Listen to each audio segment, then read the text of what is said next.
into the danger zone. The Drew Yari Show. The Drew Yari Show. Hear me, hell yeah.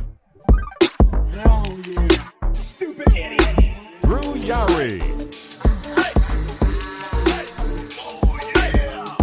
The Drew Yari Show begins now. Yeah. Oh yeah. The Drew Yari Show. Let's do it. Hey man, what's up? Yo. Yeah, Discord's being weird for a bit. I don't know what the fucking issue was. Oh, I don't know. I've been on Discord this week. Fine. So yeah, I don't know. Maybe because I had it up already, but yeah, maybe, I don't know. But crazy Discord. I currently have Dynamite up. I now have cable back in this room. Oh, sweet. I got YouTube TV back, so I can watch all the shows. I can keep up with everything that's going on Raw and SmackDown, and DVR it if I need to watch it again, and also AEW. Yeah.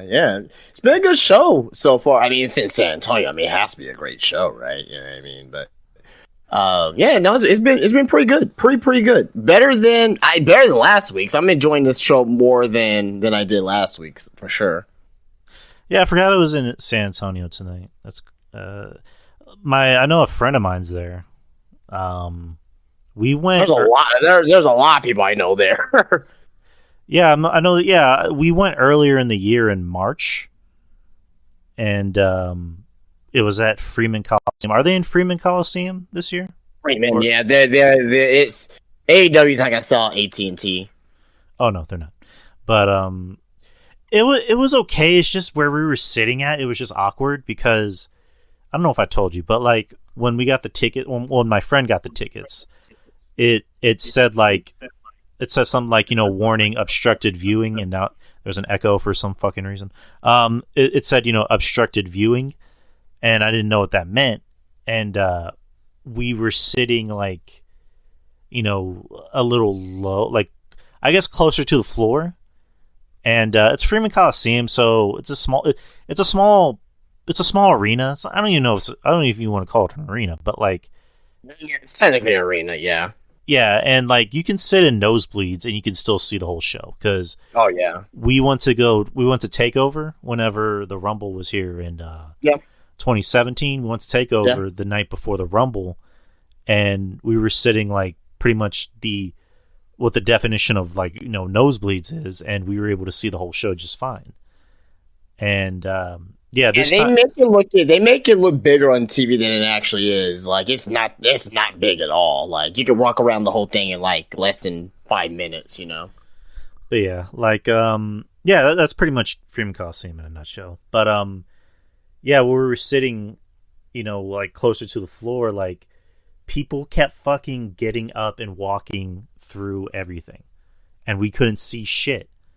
And then people would get up and go, get something to eat, or they would go to the merchandise table, or you'd have someone randomly cleaning something during the show. It's just like, dude, do that fucking after the show. And it just got annoying to the point where it's just like nobody knew where to sit. Like there had to have been at least 3 or 4 people that went through the row in front of us because they thought that they were sitting there, but they were really sitting somewhere else.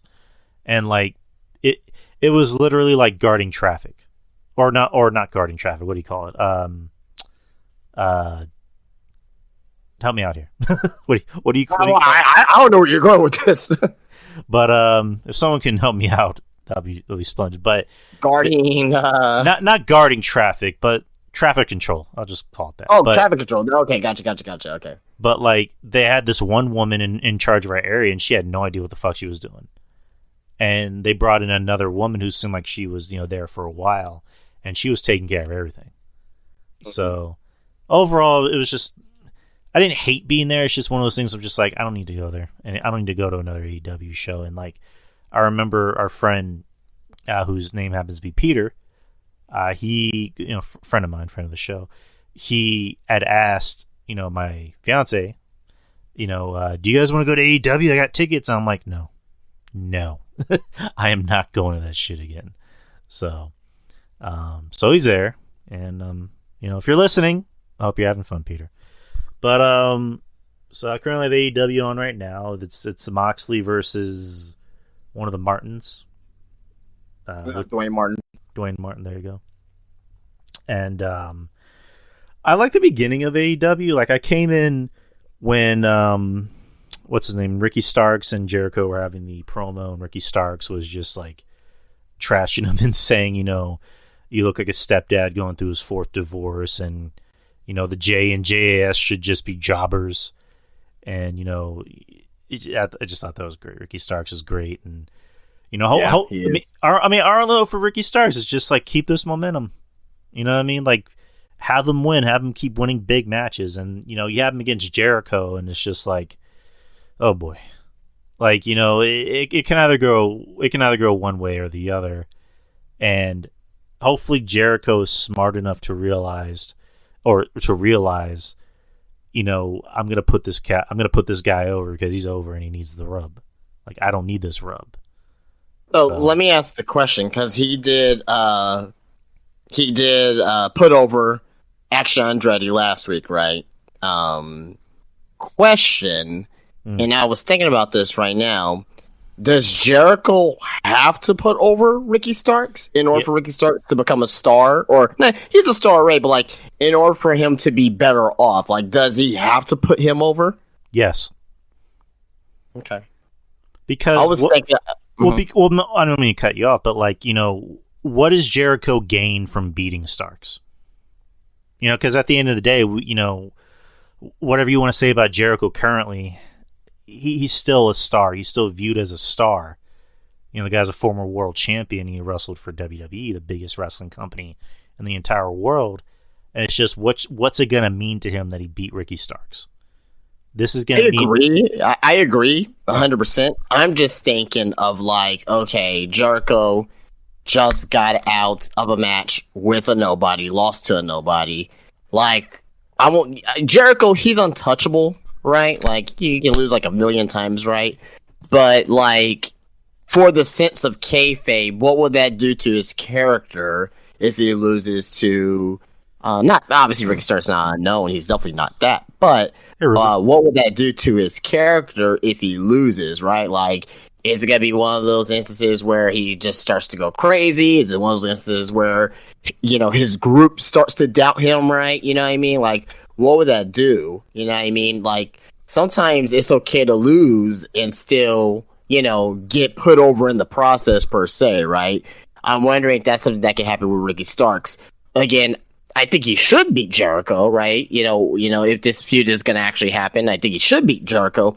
I'm just thinking from the sense of, because, I've been watching wrestling for, 30 years at this point in time, right? And seeing situations like this before where, the veteran, can still beat the babyface or the young babyface, and the young babyface is still, better off for it. So, I don't know. I think that's just kind of like a wait and see type of thing, because, we don't even know if they're for sure going to be feuding, or we don't know if it's going to be like a tag team thing with the Action Andretti and Ricky Starks versus Jericho and like Sammy Guevara or something like that. So, I don't know. We'll just have to wait and see on that.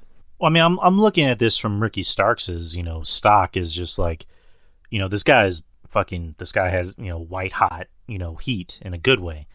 And, the people love him. He's over, he's fucking gold on the mic. He's really good in the ring. And it's just like, this guy, you need to keep this gravy train rolling with this guy, because eventually, what's to say we can't revisit, Starks and MJF, like, say, at All Out next year? And that could be Starks' moment. If he's going to be... Tony Khan's doing this right now to try to keep Ricky in AEW. Exactly. Otherwise, I believe his contract's up next year, if I'm not mistaken. I may be wrong about that, but I think his contract's up next year. Like, okay, if he still had 2 years on his contract, like, he would not be in this position right now. He wouldn't. Tony Khan's only doing this because, like, oh crap, he may leave WWE, or he may leave for WWE, and Ricky Starks and Craig Rose are close. So, there could be that aspect where it's like Cody's like, hey, come on over to WWE, man. It's good.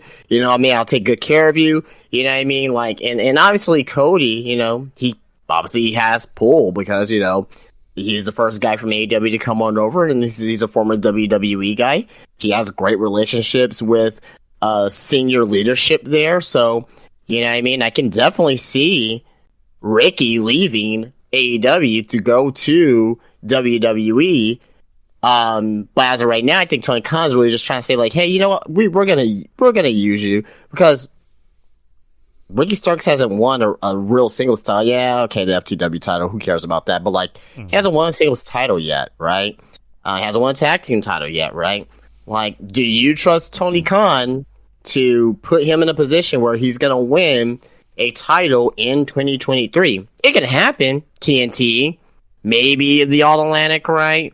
Maybe if he gets in a tag team with somebody, maybe a tag team title, but world title, I mean, I see that for him. I see that for him in AEW because he's talented as all hell. But I don't think I see Tony Khan seeing that with him because, it's going to be MJF and, maybe he'll go to Bryan Danielson like a year from now. Maybe he'll go to Wardlow, right? You know what I mean? Or back to Hangman, Kenny Omega, right?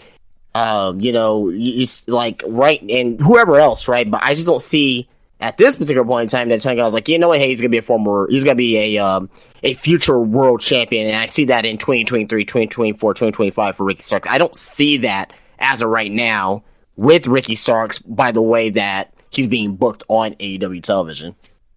I mean, don't get me wrong. I want to see Ricky Starks in WWE. Like, I would rather see him in WWE because I think he has a better chance. Yeah. Of being pushed right or being booked right. But it's just like in AEW right now, you said, Tony's only doing this so you can keep him happy. Good, keep him happy.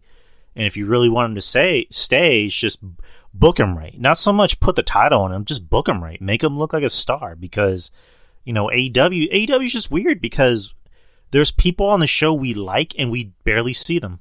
Like I don't trust Tony Khan to do it. I don't trust Tony Khan to do it long term. It may be a couple months, right?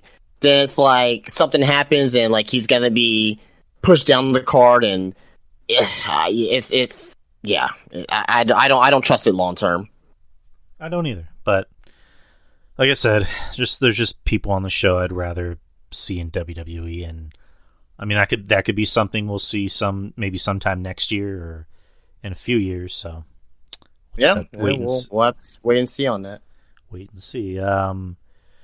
Let's see. As far as news goes, it's kind of like there's not too much news going on. I mean, I have some news bits, on the docket that we can talk about. I mean, we can talk about Raw. We can talk about NXT, which I kind of watched a little bit of. I didn't really watch the whole show. It's taped this week and it's also taped next week. And Raw will be a best of episode on Monday. SmackDown will be taped this Friday. And then, of course, next Friday is the big show of SmackDown, which sees the return of John Cena teaming up with Kevin Owens to go up against Roman Reigns and Sami Zayn. So that should be a good one. That should be a big show, or a big ratings boost, if you will. And that's also our year-end award show. We're gonna have a lot to talk about that night. which will consist of us talking about our favorites and our least favorites, our best and worst of wrestling in the year of 2022, and also we'll do a Q&A show. So it's gonna be a big show. It's gonna be a very big show. So you guys do not want to miss what we're gonna talk about. And we'll be going head to head with SmackDown, so bring it on. But I don't know what you want. What do you want to talk about first, as far as like the news and wrestling? I mean, we can kind of touch base on the Mandy Rose story follow up for that. Oh, and also Sasha Banks as well. Those are two big stories people are talking about today. Yeah, Yeah, and then there's a couple other things as well, but I think those will be the first two we can start with. All right, you read my mind because I have those up. So Mandy Rose, as you guys know, she was released from WWE NXT, or just WWE, from last Wednesday, and due to her website and some videos and photos leaking of nothing really that was like explicit, like porn explicit. It was more just like her showing some titty or titties, I don't know, and then like cut, like just looking sexy, but like I guess being too hot for WWE. And Eddie saying that Matt Bloom, aka A Train, snitched to Shawn Michaels, and that's kind of why Mandy got the axe. So Mandy Rose apparently is doing well, but since her WWE release, according to her agent, Malky Kawa, who represents the former WWE star, told TMZ Sports that Rose has earned $500,000 from her fan time page since WWE released her on December 14th. Kawa also predicted that the former NXT Women's Champion will be a self-made millionaire by Christmas. As previously reported, WWE felt like they were put in a tough position based on the adult content she was posting on her fan time subscription website, and it was outside the parameters of her deal with the company. Following her release, she raised the price of her fan time subscription from $25 to $40. She was let go one day after losing the NXT Women's title to Roxanne Perez on the December 13 episode of NXT. So Mandy's not doing well, apparently. I called it. Yeah. I called it 100%. I called it exactly 100%, saying that maybe she quit. Right. It's clear to me that she quit.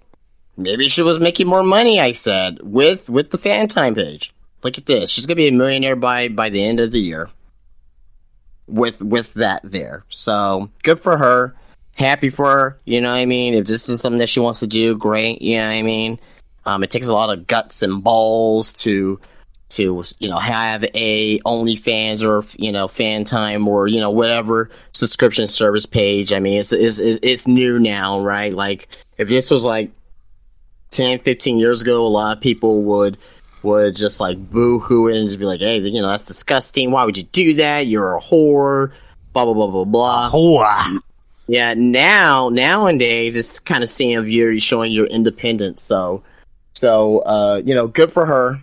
Good for her, glad for her, and hopefully there's something that she likes to do, going forward for her, you know what I mean? Speaking of, and this is a good little transition, but a news story that is going under, not really noticed right now, so this may be news to a lot of you guys. Maybe you guys saw it earlier, maybe you guys didn't. But guess who shut down their OnlyFans page? Oh, who? Chelsea Green.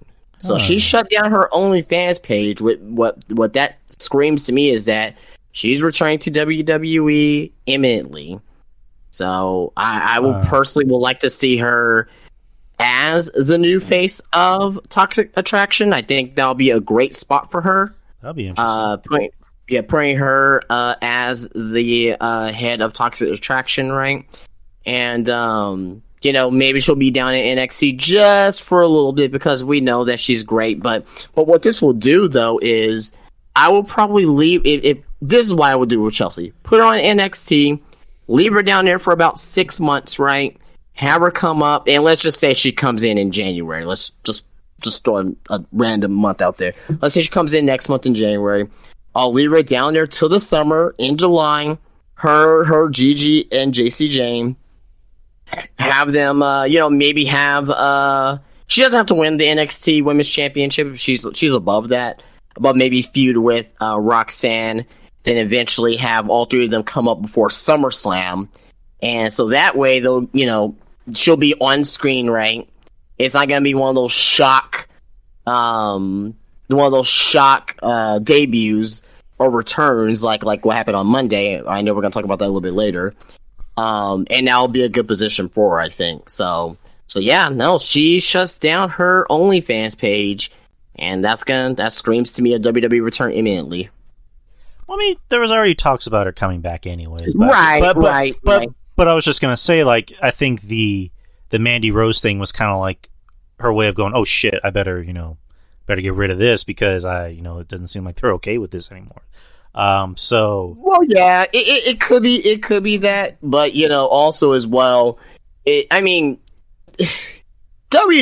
knows that she had an OnlyFans page. Like, I mean, no one there's people out there, like, maybe it may not be like Shawn Michaels that sees it or Triple H that sees it or anything like that, but there's people in the company like who just works there, right? Like graphic artists and people who do video packages, things of that nature, who love wrestling, and pretty sure that they've seen or at least heard about Chelsea Green's OnlyFans page. You know what I mean? And I'm pretty sure, that may have gone back to somebody. But again, though, it's like, but again, it's like, to me, if you're an independent wrestler, right, like something like OnlyFans or Twitch, that shouldn't like be a reason. Oh well, we're not gonna pick up this wrestler because they have OnlyFans. They're on Twitch. It should just be like, okay, hey, you're making money, great. These are our guidelines. Hey, unfortunately, this OnlyFans page, you can't do that.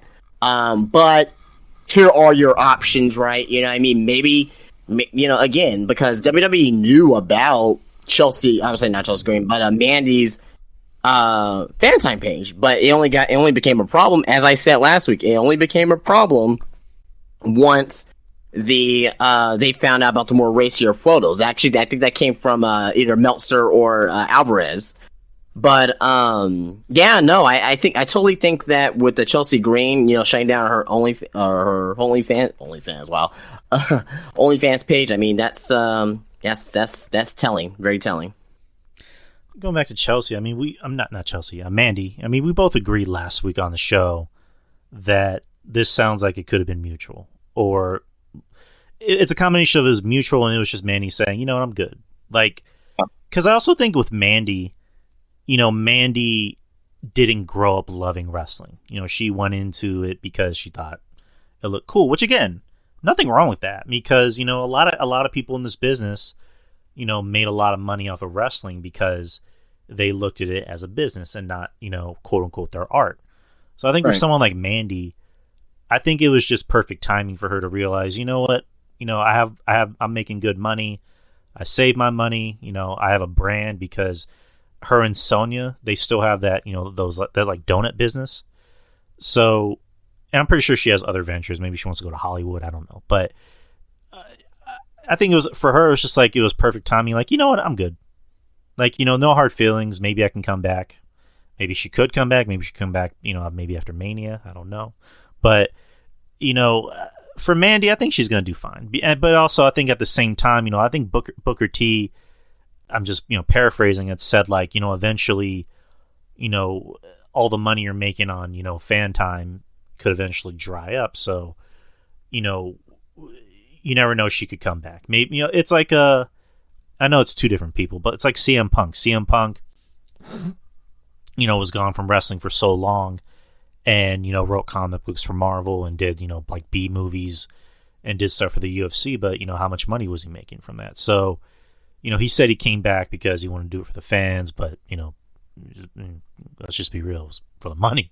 So, and not to say that he's living in a van down by the river or anything, but like he came back because Tony Khan has an open checkbook.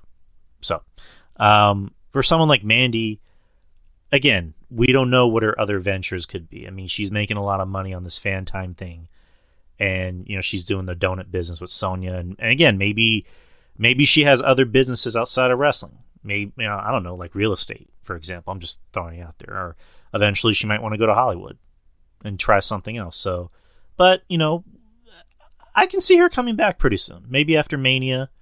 And you pitched the idea of Chelsea coming in and being the new leader. That could be a storyline. Like Mandy comes back and, she's like, I'm happy to see my girls, but why'd you let this woman, take my place? She doesn't even look anything like me. Like do something like that. So, I think again, Mandy's gonna do fine. She's fine where she's at, but I think eventually there's always the possibility she can come back because it doesn't sound like she left on bad terms. Yeah. So Mandy will do just fine. Speaking of someone else who's looking like they might be doing fine, Sasha Banks reportedly arrives in Japan ahead of January new NJPW Tokyo Dome show.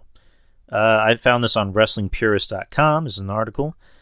PW Insider is told that Mercedes Varnado, aka Sasha Banks, is now in Japan in advance of the January 4th, 2023 New Japan Pro Wrestling Tokyo Dome event. Sasha Banks' appearance at Wrestle Kingdom 17 is still yet to be officially announced by NJPW, so maybe a surprise is planned. Most will assume she will be setting up something with the winner of the IWGP Women's title match between Kari and Tam Tanako. This was up until recently when it was reported that Sasha Banks was scheduled to be at NJPW's event in January. She will be appearing on multiple dates for NJPW and Stardom. There has also reportedly been confirmation of earlier reports that Sasha Banks had gotten a release from WWE. Yeah, that's pretty much the gist of it. So, Sasha is pretty much, signed, sealed, delivered for NJPW or, Stardom.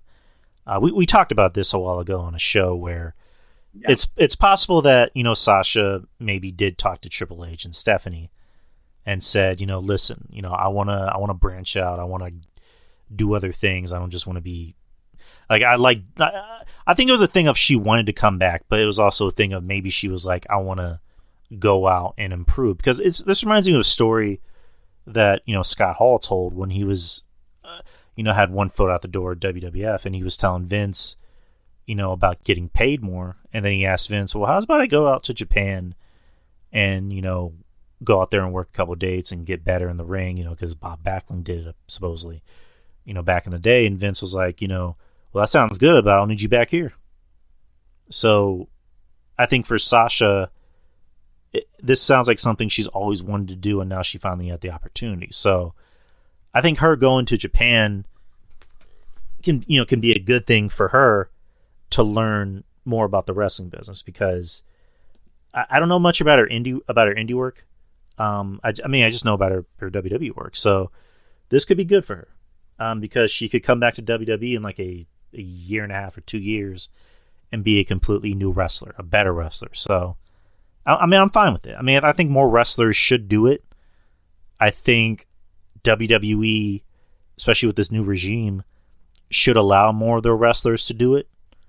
That, not just like send you to NXT to improve. Let's see what you can do in Japan. Let's see what you can get with us or bring back, to us, while you're in Japan. So I don't know. But what do you think about the whole thing with Sasha? So I'm gonna say this: Sasha Banks.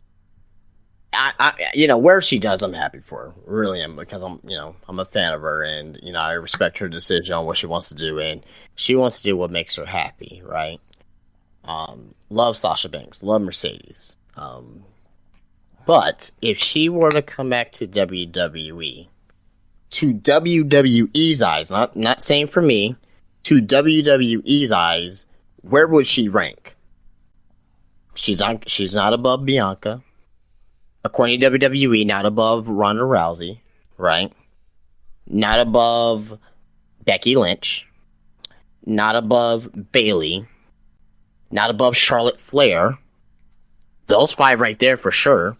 So where would she be ranked? What, 6? I don't think she wants to come back to be the 6th wheel on anything, right? You know what I mean? So, like Sasha, she, like, with all those women as well, right? Probably with the exception, Sasha Banks she's given the best matches of each woman that I just listed of career, for the most part. Maybe you can make an argument of, because honestly I think this year's WrestleMania with Bianca and Bayley, and Becky, I'm sorry, was was Bianca's best match that she's had in WWE, right? But Charlotte versus Sasha, best match. Sasha versus Ronda Rousey, I think it was at the Royal Rumble. That was Rousey's best match, right? You got Sasha versus Becky, Hell in a Cell. That was Becky's best match, right? So to me, and obviously, Bayley versus Sasha Banks, NXT Brooklyn 1. I mean, one of the probably still the greatest women's match of all time at this particular point in time. Like I can't really find anything that was better than that match in that moment than that match there. Sasha's valuable, but again, to my point, I don't see her. She doesn't see herself coming back as a six wheel, and she's looking at the state of the division of WWE, and she's like, "Well, what the hell am I going to come back to? I'm going to come back to a tag team division with no tag teams. I'm going to come back to a women's division where you guys are ramping up, but as of right now, if I come back, I know I'm not going to be in the title hunt immediately, or I know I'm not going to be, the number one person on the brand." She sees herself bigger than that. So, with Sasha Banks, she wants to create memories. She wants to, do the first evers and all that stuff. She's that type of person. And I've been thinking about this. Long and hard, and I actually forgot to bring it up a couple shows ago, but so in AEW right now, right, you got Britt Baker and Jamie Hayter, right, feuding with Saraya, right?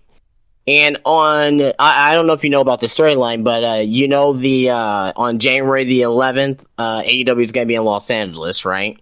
Yeah. And it's going to be a tag team match. Yeah. Saraya's going to have a mystery tag team partner. To me, I'm thinking, is that going to be Sasha Banks? Is that going to be Mercedes? Because you can't bring nobody to that show. Why would they, announce a match, essentially nearly a month and a half out? I think they announced the match at the beginning of this month. They announced the match at, a month and a half out. Why would they announce a match that far out and not deliver with something big? No one's gonna pop for a Carl Sheeta. They're not gonna pop for Jade Cargill, right? And no one's gonna care, right? Even Thunder Rosa, bringing back Thunder Rosa, she's been gone for a while. No one's really gonna pop for that. It's not gonna be a big moment. If AEW is going to have this match a month and a half out, it has to be big. And to me, it has to be Mercedes. I'm not saying that it is for sure, but I'm saying that if they are doing this a month and a half out, to me, it has to be Mercedes. If it's not her, it's going to be an abject failure. So I'm thinking that there is some type of talk between AEW and Mercedes at this time that possibly is still going on for this match in Los Angeles. We don't, obviously, if we would have heard something, by now that Mercedes signed with AEW, but it could be kept hush-hush as well. So that's something to look out for. While you're talking, so on AEW, this is kind of off topic. On AEW right now, Swerve officially turned on Keith, and I guess he decided to form his own faction because we don't have enough of those. It's called Mogul Affiliates, I think. And Parker Boudreaux and some other fucking dude with shitty prison face tattoos came out and just I got it on. I'm watching it right now. Who the fuck is that? I can't tell who that is. I think I've seen him somewhere before. I think he's been in on the Indies somewhere in the southeast of the United States. But I can't think of his name. Why? Okay, this just looks like bollocks here. But anyway, and then Rick Ross. Good for Boudreaux though, because he, I was very concerned about him. So, and then Rick Ross is a heel for some reason. Yeah, well, yeah. He is a heel. I love him. Oh, AEW. I mean, it's the Miami Heat, San Antonio Spurs thing. Think about it. Wasn't that DJ Khaled? Well, no, Rick Ross is from Miami, though. No, but I'm just thinking about like after Game 1 in 2014 when the AC mysteriously shut off, and then whatchamacallit. I know Flo Rida. In the 2013 finals, like before Game 1, he was like, "It's gonna be a sweep," and we won Game 1. So, yeah. Well, no, like DJ Khaled was on, I think, First Take. He's like, "The streets tell me the Spurs cheated." It's like, okay, whatever. It's like LeBron gets. Yeah, I think I remember that. I think I barely remember it, if anything. Yeah, LeBron got a cramp and had to be carried off the court. It's like, okay. Poor little Bron. But, yeah, Sasha and AEW, I mean, that women's division needs to be bolstered. It needs to improve and needs better women, so we'll see. I mean, whether she's Mercedes or Monet Banks, we'll see. I mean, it could be interesting or it could suck. I mean, to me, she believes in herself. She wants to, create a revolution, right? And Soraya's the same way. I can definitely see her going to AEW. But again, though, I trust Sasha. I trust Mercedes. I don't trust that women's division, though. There's only a few that I do trust. I trust Britt. I trust Jamie Hayter, Toni Storm, right? If Thunder comes back, there's, Thunder Rosa may or may not come back. We don't know for sure, right? I trust those ladies. But again, that's not enough for what you're trying to do, what you're saying what you're trying to do. That's not enough. A lot of the great women are in WWE. Like, WWE has the best women's division across the board. SmackDown, Raw, and God knows NXT is better than the AEW's women's division. Oh yeah. There's no ifs, ands, or buts about that. It's the God's honest truth. Yeah, I mean, I'm just being honest there, and I mean. Now, AEW has the bigger star power, though, right? And they got some great women, and they do got some better wrestlers than NXT. But NXT, Kiana James, right? Been wrestling for maybe a couple of years, right? You take someone else from AEW who's been wrestling a couple of years, it's night and day. Like Jade Cargill, who's a bigger star, bigger attraction, better mainstream. But if I put Kiana James versus Jade Cargill in the ring, Kiana James is going to look like 20 times better than Jade Cargill in between those ropes. Yeah, fucking Roxy, she's so much better than most of the people on that roster. So much. I can count Roxy. I ain't gonna count her though, because Roxy, I mean, she's called the Prodigy for a reason. Like I'm not gonna count like the Roxys or the Alba Fires, the Ilodons, right? I ain't gonna count them because they're seasoned already, right? I'm talking about rooks. I'm talking about your Nikita Lyons, your Kiana Jameses, right? Your Tiffany Stratz. Tiffany Stratz so good. She's real good. I can't wait until she comes back on the January 10th show. Can't wait for her to come back. She's dating I think she's dating one of the Imperium guys, Ludwig. Tiffany Stratton?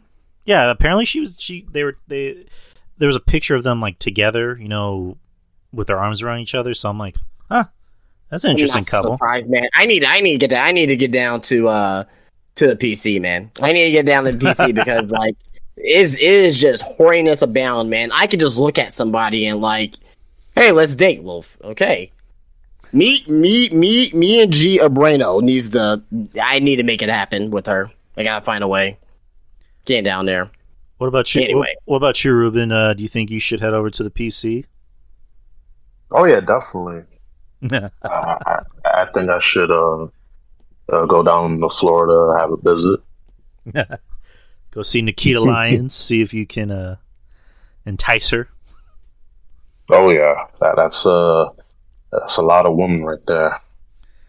Yeah, but... So, that will be a challenge. I'll have a challenge. Yeah, but you got a whole lot of man in that voice, so I think you have a chance, man.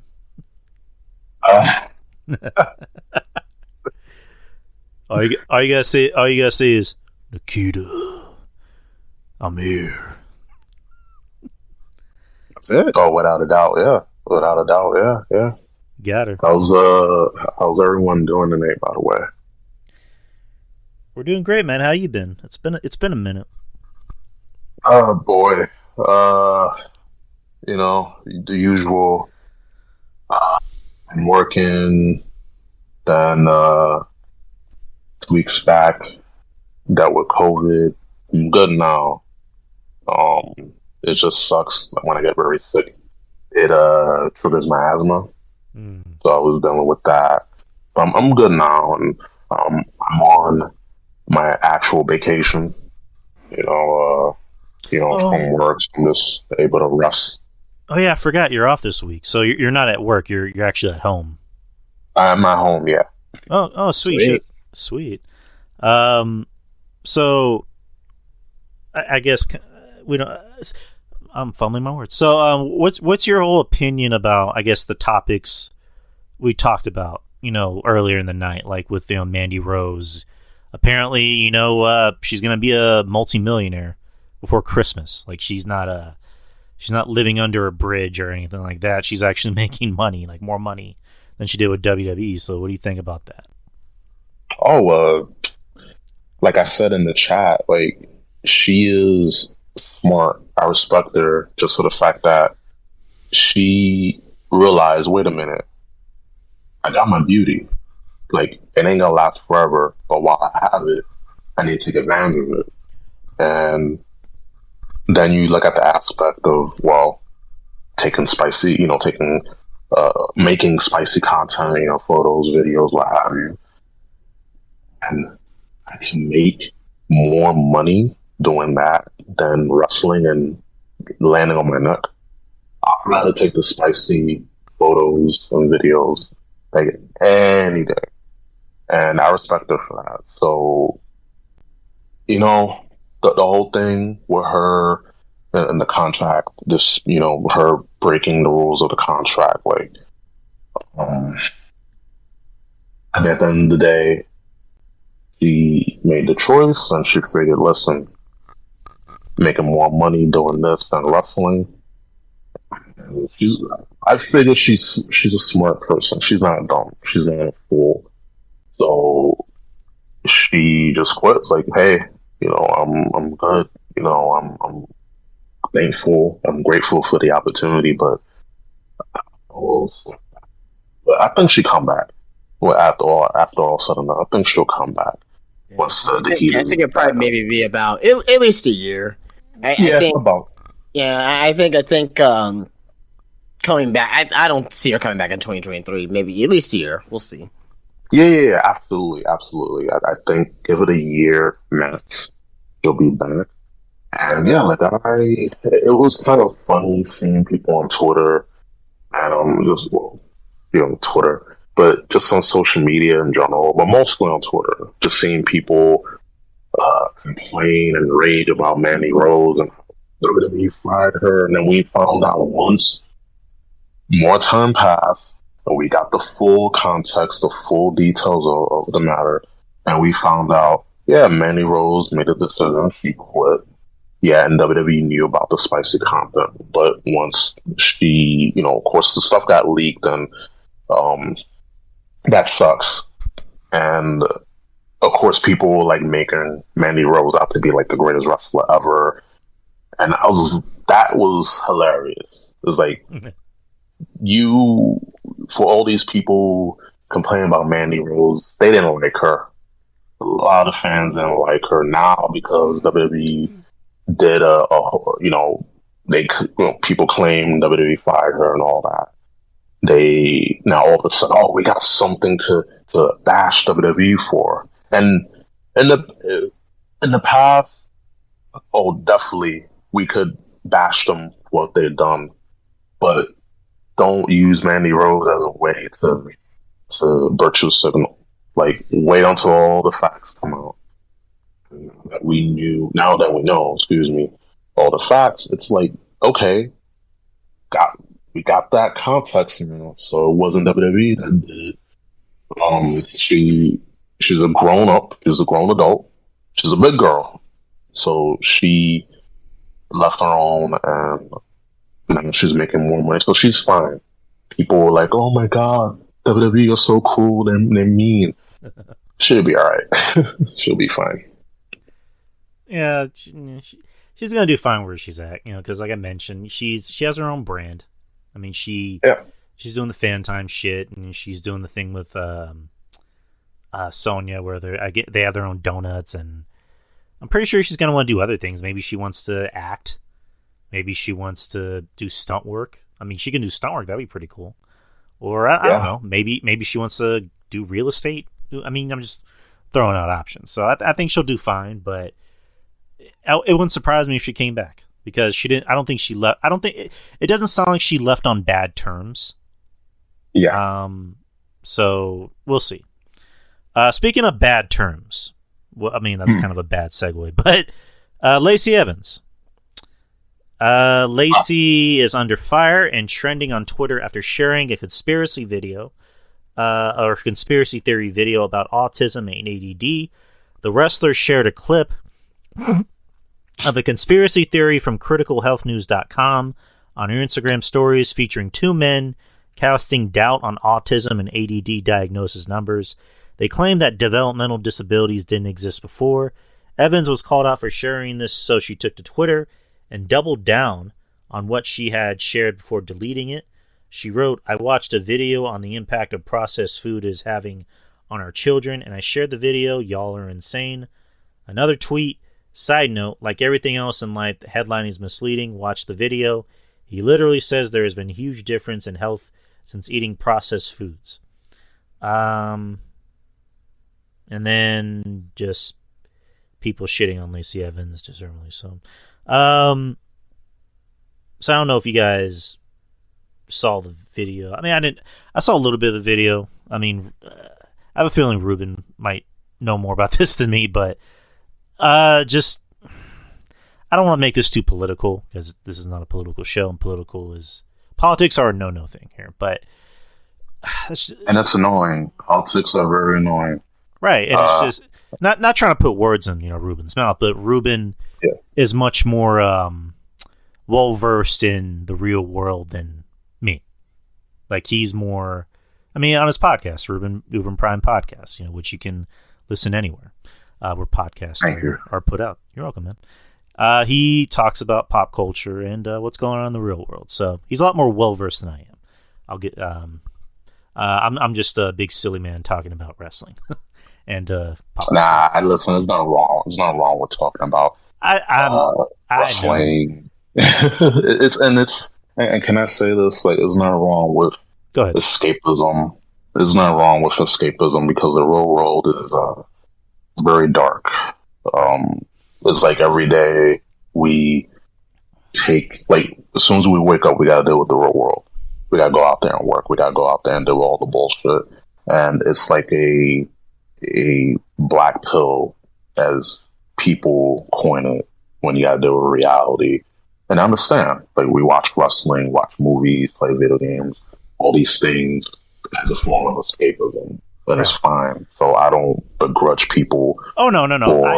I didn't say you were, dude. I was just like, oh no! Just like laying the groundwork, but I know. It's just again, you're right. That's me, escapism, and the real world's depressing. The news is depressing. Yeah. So it's just like, fuck, I'm gonna watch a Marvel movie, or play a video game, or watch a horror movie, or go to the movies, or go to the mall, do something, then listen to shit. So, what you can do is watch the greatest Christmas movie ever, Die Hard. Yes, yes. There you go. I thought you were gonna say Jingle All the Way. Well, that's like top 5. Like, Home Alone's up there. Home Alone's up there. Home Alone is like my favorite, because that came in the year I was born. Mm-hmm. So that movie, like, even when I'm 70 years old and I lost all my teeth, still watch that movie and I still have like that feeling back when I watched when I was a little kid. So that will be up there, but just for the action and just for the just because it's fucking Die Hard. It was like the best, even though it came out in July, but it took place during Christmas. So it's a Christmas movie for anyone that wants to debate. But we can talk about the whole Lacey Evans thing, like, just really quick. Because I did hear that she also mentioned something about depression, how like it's I'm guessing because I've been out of the loop with this, and I heard the whole autism thing, the processed food thing. I was listening to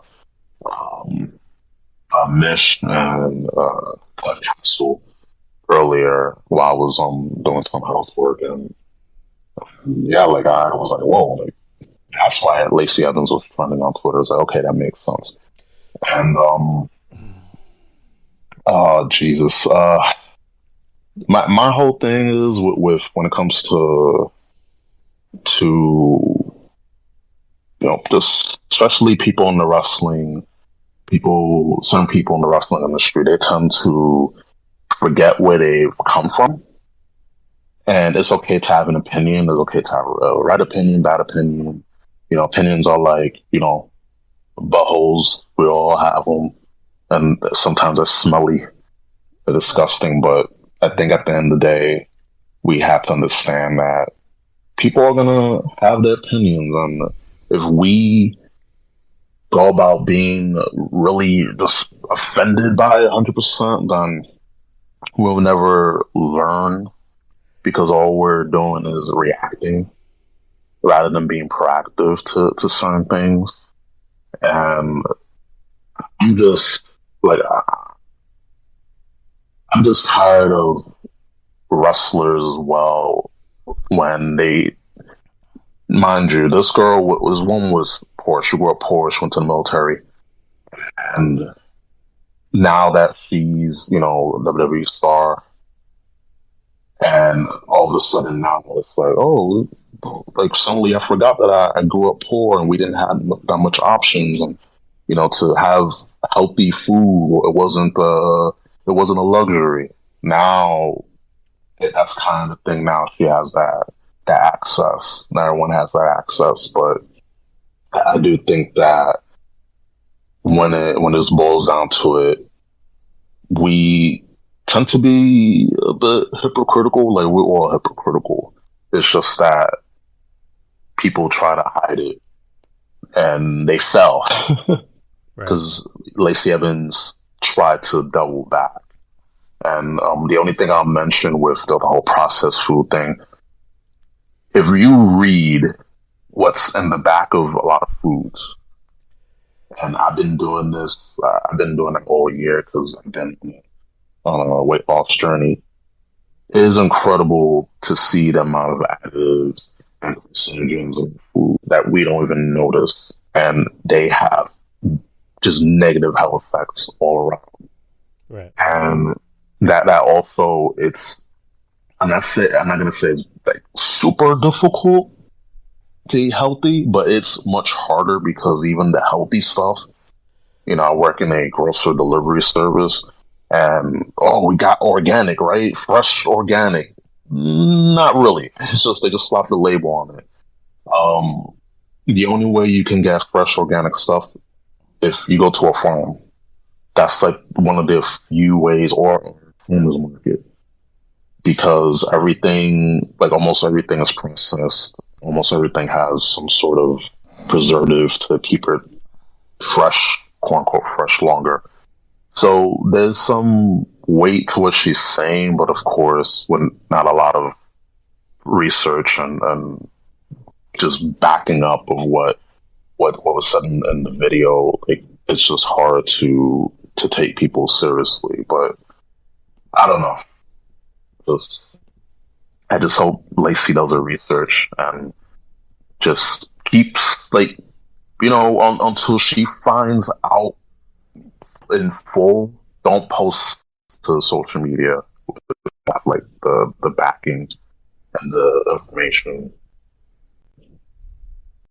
I mean, without getting too much into it, because I'm not really well versed in this. Yeah. Like I mentioned, it's just like I'll just say this: it's one of those things. It's just kind of it's just preposterous, where it's like ADHD, autism, depression. None of that actually exists. It's the food you eat. It's like what? Like really? Yeah. You're saying hot Cheetos make me depressed?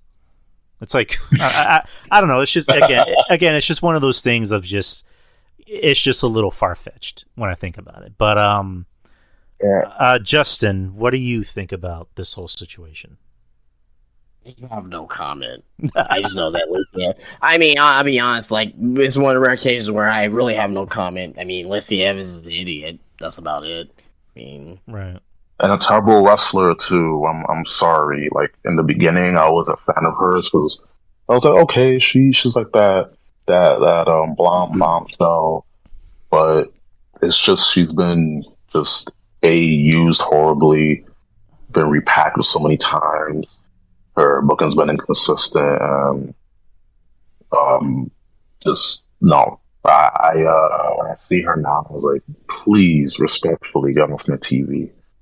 Like just as a performer, get off my TV. But as a human being, no ill will. But again, you just gotta do your research when talking about these things. Make sure that you come correct to the mic. Don't hop onto the microphone if you're not ready. To spit that knowledge. I mean, she may look like Phoenix Marie, but she's not as good as Phoenix Marie. I'll put it that way. So speaking of porn, Matt Riddle, adult film star Jordan Max took to Twitter to post about WWE Matt Riddle. Matt stated that she and Riddle had been in a relationship and that she learned that he was seeing another adult film star named Misha Montana. Max quote tweeted someone who included screenshots from a Ringside News article that shows Riddle and Montana kissing each other. Max also stated that instead of quote unquote keeping plans for Christmas and NYE New Year's Eve, that Riddle went to rehab. This basically confirms that the story broke last week via Cassidy Haynes at Bodyslam.net.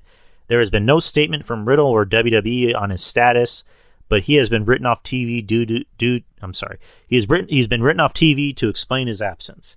You can read the full tweets from Jordan Max below. She puts, "Does it make you feel better about yourself to kick people when they're down? Try to imagine for 1 second the man you spent the last 6 months with, who said 'I love you' for the first time in 2 months ago, all of a sudden is making out with someone else who was in your industry. And then, rather than keeping plans for Christmas and NYE, he's going to rehab. Do you have any idea how confusing and hurtful that is?" Adding this here, since it seems many of you are overlooking it. "I'm not mad that he's in rehab. He told me that he quit drugs, and then to find out he's A, with another girl, B, doing those drugs with her, and C, failing drug tests, so he has to go to rehab for it is disappointing. I do hope that he takes rehab seriously and gets the help he desperately needs, so that he can be the best version of who he is for his future partners, his kids, and himself." And there's more. And I know Matt Riddle posted something where he said, I'm living my best life. I'm just trying to be happy. Yada, yada, yada. So yeah, Matt Riddle, is he in rehab? Is he not in rehab? He hasn't really released any news if he's in rehab. This woman is saying that he is in rehab. So I don't know. Like I really don't know what to say about this. What about you guys? I mean, I don't know. Honestly, right now, I really don't think it's really any of our business right now with what's going on. I mean, what is going on with Matt Riddle, we should know something, but at the end of the day, it's not really any of our business because he's obviously going through stuff right now, and and all we can really do is just hopefully that he's in a good space mentally.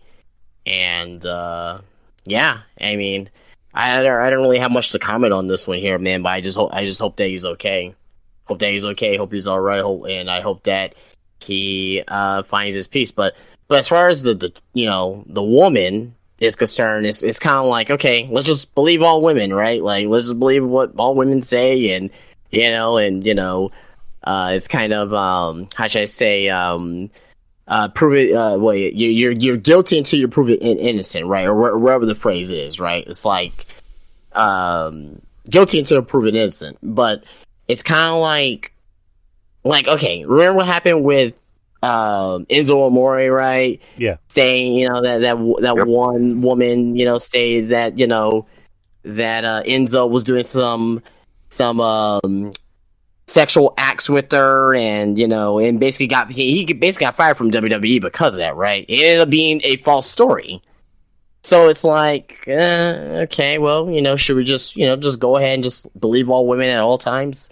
I mean, I don't know, but as far as Matt Riddle is concerned, just hopefully he gets his head back together. Hopefully he's back in a happy, healthy space, and he'll come back to WWE in time for the Royal Rumble, and in time for he actually may not be back for Royal Rumble, because if he's gone for 60 days, he just left, so he's not even going to be back in time for Royal Rumble, I don't think. But hopefully he'll come back after Royal Rumble and be in time for WrestleMania and be in a good program. Ruben, before you say anything, so Matt Riddle, I'm looking at his post. He says, I've been working a lot on myself lately and have been saying no and setting boundaries for the first time ever, and certain people aren't happy about it, but I couldn't be healthier and happier. Thank you for all your support. And then he posts a picture with what looks like, I guess, the woman in question. So, I don't know. Well, yeah, Justin, you're right. I mean, it's just one of those things of like, it's really none of our business. We don't really know what's going on. It's just hearsay. It's just somebody, saying one thing and then somebody saying another thing. So it's just like, I want to hear this from Matt Riddle. I want to hear Matt Riddle say what's really going on. So again, we don't know. No one's ever going to know until we hear from Riddle. So, Ruben, go ahead. Yeah, just to echo what you guys are saying, it's none of our business. And, dealing with, what he's possibly dealing with, with addiction, it's something that should be personal, it should be handled personally, and it shouldn't be something that shouldn't be taken lightly. We gotta respect this privacy. And as far as these women just jumping in, trying to get clout, just okay, believe all women. It's like you just got to be very careful to believe what someone says online on social media, especially with this Me Too crap. It's just a way for these, for certain women to get clout. And then when something actually happens, it will be buried, it will be just ignored, because everyone has been so jaded with suddenly everyone, Me Too, Me 3, Me 4, and we just gotta wait and see. Gotta hear back from Matt Riddle. And I just hope that he's, happy and healthy and he's in that space. Because one thing I'll say, when Randy Orton got injured, right when he, him and Riddle dropped the tap straps to the Usos, Orton, he was that rock, that foundation to Riddle. And because Orton got injured, Riddle's by himself. So when you have that support system gone, it can really affect you, especially if you have demons, especially if you have the addiction. So that was like the catalyst. And I just hope that Riddle was in that place and he's able to recover and be back in time, at least for WrestleMania, because I don't think he'll be able to come back for the Rumble, especially with the whole clause. You know, he got caught twice. You know, he fell the second time. But yeah, I just hope he's well, sincerely, because you know, it sucks. I just hope he's doing well. Right. I mean, we all want the best. We all wish the best for Matt. We want him to come back, you know, stronger and better than ever. So we don't want him to be another statistic in wrestling. We don't. Absolutely. We need him to be the best version of himself. As corny as that sounds, that's what we want. You know, we never wish for anyone to crumble. Like, again, I mean, there's stories. I mean, again, there's the whole thing about believe women, and we're not gonna, you know, get too much into that. But it's just like, you know, how do we know, you know, these women are telling the truth? You know what I mean? But so for Matt, you know, we're cheering him on. We want him to come back better than ever. Speaking of somebody who we want to come back better than ever, Big E shares an. Oh shit! Why did I click off? Okay. Big E shares an update on his recovery from his broken neck. Let's see. While speaking to These Urban Times, the former WWE champion spoke about his recovery and waiting until March to know how everything is looking.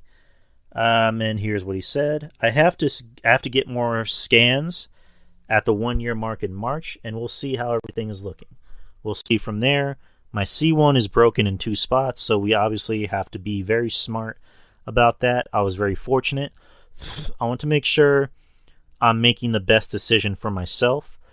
We'll see in March. I feel great. I'm really thankful for that. I don't have any nerve issues, no strength issues, no impairment whatsoever. Obviously, to get back in the ring and do what we do, I want to make sure my C1 is rock solid. Other than that, I'm very blessed. I feel great. What else did he say? While outside the ring, Big E has been helping out at the WWE talent tryouts. This new role started in Nashville during SummerSlam weekend in July and has continued to be part of the scout team since then. Big E stated that being a talent scout resonates with him because he is a former Iowa football player, wondering what he should do with his life and what he found in wrestling. So, Big E keeping busy. Sounds like he won't be back at Mania.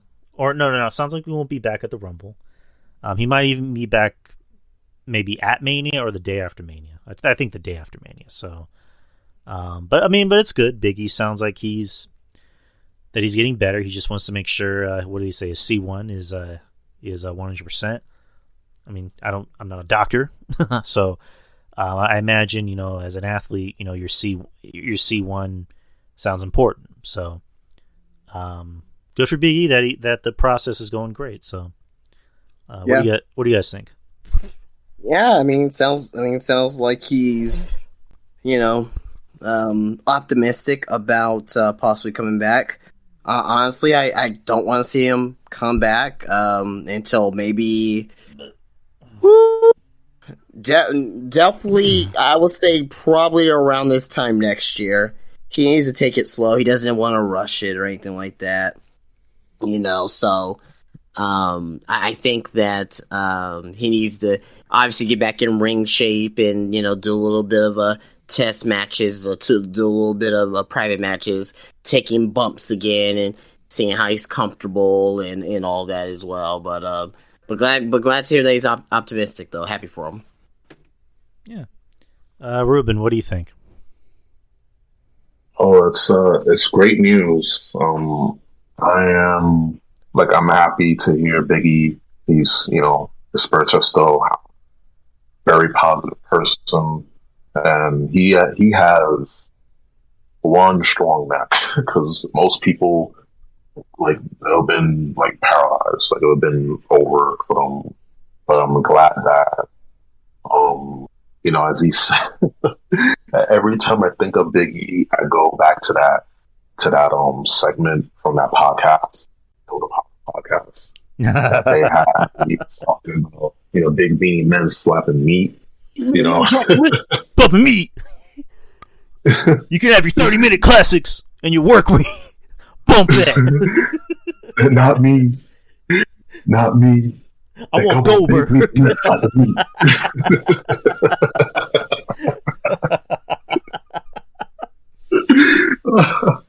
Oh, that still makes me laugh. I love Biggie for that. Like I want that man to come back to wrestling, but when he's ready, like Justin was saying, not to rush, take it easy, because this is a major neck injury. It wasn't like he torn off, a pec or ACL. Like it's your neck, and your spine and your nerves. They're very delicate, and I'm just hoping that I'm hoping he comes back sooner or later. But gotta take that time. And yeah, I just can't wait to see him back, because the New Day needs him. They need him, even though Kofi and Xavier they're good, but we need Biggie. We need him back. Yeah, I mean, we need a lot of our stars back. So Big E, was a star. He was treated like a star as a former champion. So, I mean, we talked about what he could possibly do coming back. I mean, could he maybe just have a different character change? Maybe be a heel. I personally would love to see him be a heel. How that happens, we'll see if it does happen. But yeah, I mean, we're happy that Big E is going to be coming back a little bit sooner rather than later. But it's crazy that it's been a year. Other news tidbits: the possible card for Royal Rumble in January. So I'm just looking at the rumored matches. You have Roman Reigns versus Kevin Owens for the championship. It's kind of a given at this point. Ronda Rousey versus Raquel Rodriguez for the SmackDown Women's Championship, which that looks like it's a given. Then you got the Men's Royal Rumble match, the Women's Royal Rumble match. Edge and Finn Balor apparently is another rumored match. Apparently it's going to be a gimmick match, and the rumor is that it's going to be Hell in a Cell, which with Triple H getting rid of a lot of gimmick pay-per-views, one of them being the Hell in the Cell. And me, Ruben can attest to this. We talked about this, for a good while, that we're glad that they're getting rid of gimmick pay-per-views and having, gimmick matches like Hell in the Cell mean something. And not just like, oh, it's October, it's Hell in the Cell, so we have to have a Hell in the Cell match. Like, no, it's like, this is a blood feud and these two guys hate each other. So they have to settle it inside at Hell in a Cell. So I think that'd be pretty cool if it's Hell in a Cell. I mean, this Royal Rumble fucking pay-per-view sounds like it's going to be stacked with, really fucking good matches. So we'll have to see. Another match that's being pitched is called a Pitch Black match. I'm not sure what that is. Supposedly it could involve Bray Wyatt. Maybe Bray Wyatt and LA Knight, or Bray Wyatt versus Uncle Howdy. I don't know. But, yeah, Royal Rumble sounds like it's going to be pretty big. Yeah, sounds like a good card, for sure. If that does come to fruition. But, yeah, man, San Antonio's going to get a hell of a show. And that weekend is going to be crazy, too, as well. A lot of wrestling shows is going to be in the area. I'm definitely going to be checking out some wrestling shows in the area and doing some networking. So yeah, man, it's just gonna be a hell of a fun weekend. Got that right. Let's go to the shows. Let's review the shows. So Raw is Monday as usual. It opened with Paul Heyman talking about Roman Reigns, and Roman Reigns appears on screen and talks about Kevin Owens. Kevin Owens comes to my show and messes with my show, so now I'm going to mess with his show, and it shows the bloodline fucking with people in the back, which I thought was pretty cool. I like that. And the first match of the night was the Street Profits and Akira Tozawa versus the Judgment Day, which I believe the Street Profits, their team won. And then after the match, Rhea Ripley got in Tozawa's face and challenged him to a match because he well, not poured, but like splashed water in Dominic's eyes because Dominic is selling that he still has an eye injury, which, you know, that's commitment right there. Rhea beats him as she should. I mean, it was more believable, you know, Rhea wrestling Ozawa in a match because Ozawa is basically just, you know, job talent. So, and he's smaller than Rhea, so Rhea can throw him around. So that was believable. Then you got the OC versus Alpha Academy. The OC wins, after which the Judgment Day. Oh no, that didn't happen. Oh yeah, the Judgment Day attacked the OC, and then AJ went after Sammy, so that sets up Sammy versus AJ later in the night. The Miz versus Dexter Lumis in a ladder match for the Miz's money. The Miz had to double it up after he decided to take back his money. Miz wins after the return of Bronson Reed. Bronson Reed has come back to the company after being let go back in 2020, I believe. And now he's going to be the Miz's new heater, so to speak. Wasn't expecting that. Really wasn't. I was expecting Dexter to win, but now we have Bronson back, and Miz has another heater, which good. I mean, I'm glad Bronson's back. I'm glad.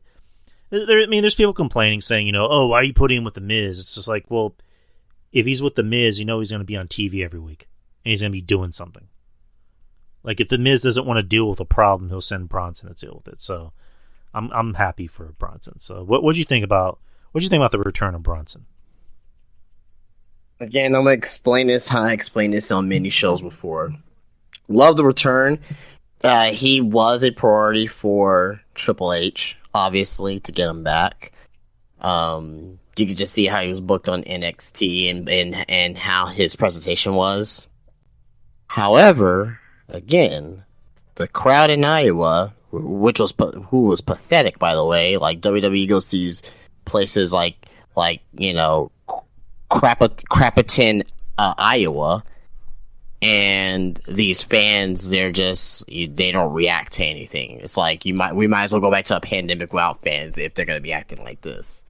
Might as well go back to Montreal because they fucking everything. Completely opposite on what we saw in AEW night in San Antonio.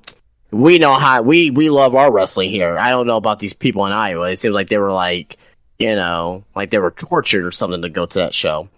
But they didn't react, and obviously they didn't react because they don't know who Bronson Reed was. But again, this brings me back to, if you're gonna bring him back, do some cryptic vignettes, show a video package, do something like that, and make a twist with their return. Like, yes, Bronson Reed returning, or hey, my name's Bronson Reed, blah blah blah, right? You know what I mean? Doing that, but make the twist of when he debuts. Oh, he helps the Miz, or hey, he's, you know, he seemed like a face in that vignette, and he's coming out as a heel. Just, you know, don't make the vignette like, you know, linear, right? You know, you can change that up. But you know, at the end of the day, though, you know, happy for Bronson Reed. A lot of people say, well, you know, why is he with the Miz? And just kind of like to Drew's point here is that, and I'll expand on it, is that, okay, well, the Miz is great at what he does. He's a great heel. He's just great at what he does. So he's gonna be able to get help get Bronson the reaction that he needs before he splits off. So again, this may be something that, you know, he may be with them for a couple months, right? Maybe through you know, Royal Rumble season, maybe through WrestleMania season, right? And then from there, like, once he splits off, you know, the fans will know who he is, and they'll get behind him. Same thing with Tommaso Ciampa. Ciampa was, you know, before he got hurt, with the Miz for a while, and he started to develop a reaction from the fans. You know what I mean? So yeah, I mean, I'm so glad that he's back. He's definitely one of my favorites. If you guys like Bam Bam Bigelow, Vader, big men like that can move in the ring and wrestle and do top rope spots and things of that nature, you're gonna love Bronson Reed if you're not too familiar with them. Again, the opportunity for WWE and the Triple H era is when you bring these guys back, you gotta, like, you know, make us excited for it, right? I think for the long term he's gonna be okay because he's with the Miz, right? But if he wasn't with the Miz and he just returns randomly, and it's gonna be like, you know, it's gonna be like the hit roll situation, right? It's gonna be like the Giant Gargano situation, and he did get a reaction, but it's gonna be more like the Candice LeRae reaction, right? You know what I mean? Where you're still not really getting much reactions because the fans weren't, you know, you're not being exposed to, right? Originally. So, you know, well, you know, I wish all the best in the world for Bronson Reed. I'm glad got his action figures very, very cheap because when he got let go from WWE, his action figures went down in pricing, and they're pretty rare action figures. So I'm happy for that. And now that he's back, he's gonna have even some more great stuff because his attire is fantastic. So happy for that too as well. But for the man. Yeah, man, he definitely deserves it, man. He beat Okada, for God's sakes, in New Japan, right? Like, so he, you know, went over there, wrestled in Japan for a while, New Japan, where, you know, he was being booked like a monster, like a freaking monster in New Japan, beat freaking Okada in the G1. So, you know, hey, you know, he's back, and, yeah, let's see where he goes. Could he be, you know, a world title contender in the future? Yeah, I can see that. Maybe not next year, but 2024. You know, if they build him up right, and you know, he can be a world title contender. Not saying he's gonna win the world title in 2024. I'm just saying he could be, you know, definitely if they have a elimination chamber in 2024, 6 men. Yeah, I can see him be one of the 6 men for sure. And you know, to your point, you know, you were talking about how he was in, you know, NJPW and he beat Okada. There's that moron, David Bixenspan, whatever the fuck his name was, who was like, you know, he was like, you know, he just wrestled Okada and now he's with the Miz. Like, fuck you, shut up. No one cares. Shut up. Go back to your basement and jerk off to your Japanese wrestling videos. But Ruben, what'd you think about Bronson Reed coming back? I'm excited just because Bronson never had a chance in the main roster. They fired him right before he had a chance to show what he can do, and that was the previous administration. And I know Triple H was so upset when Bruce and Vince and Co came in and just gutted NXT and just undid what Triple H tried to do with NXT. And Bronson Reed, they gave him the North American title. And then right after, that's when, you know, quote unquote, they just pulled the rug from him, and, you know, it was just unfair. But now he has a second lease on life on WWE. And, you know, I heard when he was in New Japan, he was tearing it up. And I know Triple H gave him a hell of an offer. Like, listen, we screwed up, but now that second chance, come back and we'll, you know, undo everything. We'll give you that second chance. And he came back, and he was like, the way that they presented him, the way that they booked him on NXT was great. He had this big kaiju-esque feel to him. The dude is like, there was basically building him up to be a star. Like, there was presenting him like a star. And he can move. For a big man, that dude can move, and I was instantly a fan.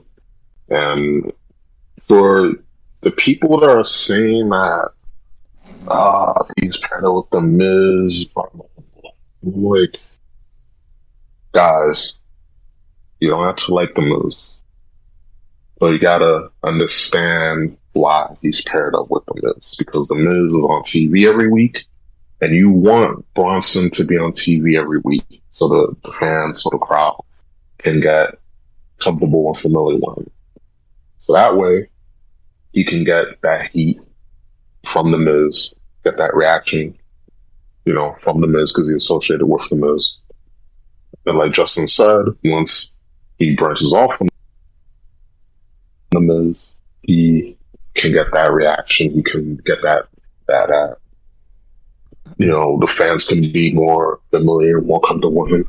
So you gotta understand, you don't have to like the Miz. You gotta understand the method to the madness. And he's a star. He has potential to be a big star. And potential, and not in 2023, 2024, definitely. Because Roman's going to have those titles for a while. And whoever beats Roman, maybe at Mania, SummerSlam, then they're going to have a run with the title. So definitely in 2024, I can see Bronson be a world title contender, world title holder. Is that win? See, but that was a surprise.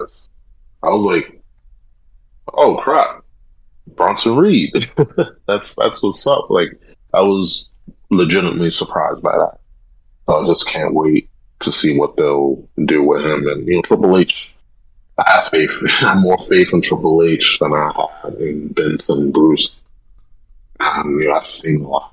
So I'm just excited to see what they're going to do with him. I mean, you look at everyone that The Miz has been paired with, most of them went on to have better careers. I mean, you remember when, before NXT was NXT was, you pair a veteran with a rookie. And they paired The Miz with, Daniel Bryan, and you had the morons complaining, Daniel Bryan within the G1 FX fuckity fuck thing. And it's like, yeah, but here's the thing. There's a difference between WWE and everything else. I don't think Ganson was in the G1, but I digress. I'm just making up shit. But I'm just being a dick. But The Miz even explained it at the time, which was there's a difference between main eventing WrestleMania than main eventing, any other type of indie event or, Japan or whatever, because most people don't watch Japanese wrestling. Most people don't watch indie. And this is me saying it, not The Miz. But, the Miz is right. Not everybody watches New Japan. Not everybody watches Ring of Honor. Not everybody watches, fill in the blank. So to pair somebody like The Miz with a guy like Daniel Bryan who's new to the roster, it helped because, Bryan showed that he can have a personality. And for WWE, it's like you need that personality first, because you being a really good wrestler is not going to help. Like that doesn't always help. I mean, for someone like Brett, he was the exception, not the rule. But, for someone like Daniel Bryan, it helped. It helped him gain a personality. Or, other people like, Logan Paul, who they paired with The Miz. And granted, I think Logan Paul's a different case because Logan was already a good athlete, but having that pairing with The Miz, I guess, kind of rubbed off on him, and it helped him kind of learn the business a little better. It got him more notoriety. And at the same time, I think it might have gotten The Miz a little bit more notoriety. So, but I digress. And then same thing with Ciampa. Ciampa was getting more TV time, and he was getting more reactions with The Miz. And I was actually liking that pairing of Ciampa and The Miz. Like, Ciampa seemed like he was like he was actually having fun with The Miz. So, and then John Morrison. What else can we say? So, I'm fine with this. I'm not going to complain. Dr. Kevin in the chat room is saying Miz is amazing to learn under. He can get him more TV ready. Besides, this is probably short-lived. For all we know, Bronson's throwing The Miz out of the Rumble next month. Yeah, you're probably right. So, with a guy like Bronson, who was released before he even got to the main roster, who better to pair him with? For someone like The Miz, who's been with the company for 18 years? Like, he's the best guy to learn under. So, The Miz deserves a lot more credit than he gets. So continuing with Raw, the next match was AJ Styles versus Sami Zayn. I mean, as you can expect, good match, good back and forth match. Zayn getting the win after Solo interfered. I mean, if we're gonna get Solo and AJ, that'd be a pretty fucking fun match. That'd be good for Solo to help him learn, in a match with a guy like AJ. So I'm fine with that. You got Bayley and Becky Lynch, which was apparently the first time in 4 years that these two have had a match, which that's crazy to think about because I didn't think they had a match at all. But great fucking match. I mean, what else can we say? Yeah, Becky, who's back, and the fans fucking love Becky. I mean, people can say what they want about Becky, but the fans fucking love Becky. They love the shit out of her. Bayley just getting thicker and thicker each day. Jesus Christ. But this is a really good match. I love these two. These two have great chemistry, and that was my worry going into the match was that are these two going to have good chemistry?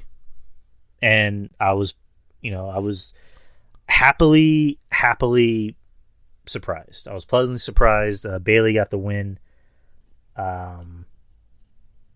So I'm interested to see more from these two. I want to see more of a feud from these two because I think this could be money.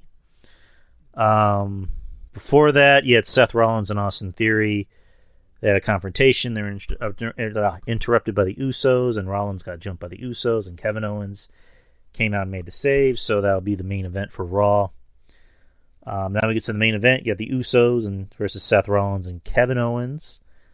As you can imagine, good match. Raw was in Iowa. I forget where in Iowa, but Seth being the hometown boy, the fans. There you go. The fans were loving them some Seth Rollins, as usual, and it was a good match. Raw overall was actually a pretty good show. I enjoyed it. It's better than the last few Raws, but this is a really good Raw. Great matches. I want to go back and watch Bayley and Becky. Like that's how much I enjoy the show. What did you guys think about Raw? Oh, it was an excellent show. Not like a god tier show, but I will probably maybe put it close to top 10 for the year. I thought it was a very damn good show on what they did. It was focused. It had direction. It was chaotic, unpredictability with the Usos, and Sami Zayn attacking everybody all night. Develop a story. The stare down at the end with Sammy and Kevin Owens, and where that's going. That treatment there. I thought it was a very, very well focused show. Very good. Ruben, what did you think about Raw? Did you watch it? I saw highlights, but a lot of people were praising it. And again, Bronson Reed returning. You had the women, holding it down. The main event was pretty good, and Sami Zayn defeating AJ Styles with the Blue Thunder Bomb. I was like, wait, what? I was like, nah, that's no way. Because that move is, when it comes to like near fall, like if you want a near falls, the Blue Thunder Bomb is going to be that move. And the fact that he won with it, I was like, okay, like that was wild. Like I never would have thought that Sammy will pull a W with that move, because that was always a good sequence move in his matches, and it will always be a near fall.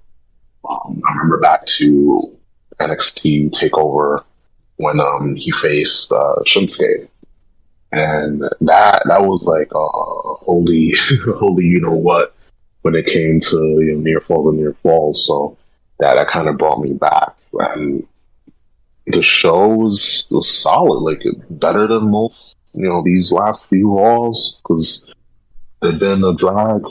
3 hours is a lot of TV time to fill. So the fact that they had a running angle during the whole night with the Bloodline just kicking ass, just beating up, just jumping all the Raw superstars. Roman said, "Yo, go ham. Like, this is my show. Go ham. Like, you guys, take over Raw." I miss that.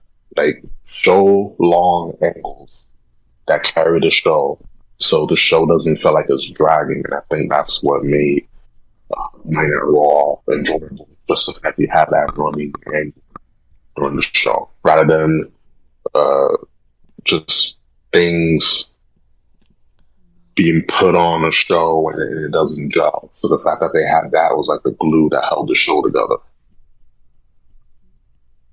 Yeah, I mean, you made a good point. I didn't even think about that. Like, you need running angles that improve a show, whether it's Raw or NXT or SmackDown or dare I say AEW. Like, if it's just if it's just a run of the mill show, you know, depending on the matches or what happens or a promo, it could go one or two ways. But like that running angle of, you know, Roman's, you know, just telling the Bloodline, you know, fuck everything up, you know, because Kevin's coming to my show and fucking everything up, so I'm gonna fuck it. Well, I'm gonna fuck with his show, and I like that. I dug that. And then Sammy winning with a blue Thunderbomb. I was assuming he was gonna be that running corner kick, but the blue Thunderbomb, I'm like, okay, all right, cool, we're doing that. Yeah, I really enjoyed this Raw, and it shows in the ratings. The ratings came out for Raw. It did a 1.705, which is up from last week's 1.472, which was apparently the lowest total viewership since July 5th of 2021. But Raw did pretty fine this week, so good for Raw. NXT, we're going to talk about NXT, and then we will get out of here. NXT from last night. I'll just go through the matches. Carmelo Hayes with Trick Williams versus Axiom. Fun match, as you can imagine. Axiom had a nice showing at the Iron Survivor Challenge. So I'm guessing we're gonna get more of him. So, you know, good. And then Melo won, of course.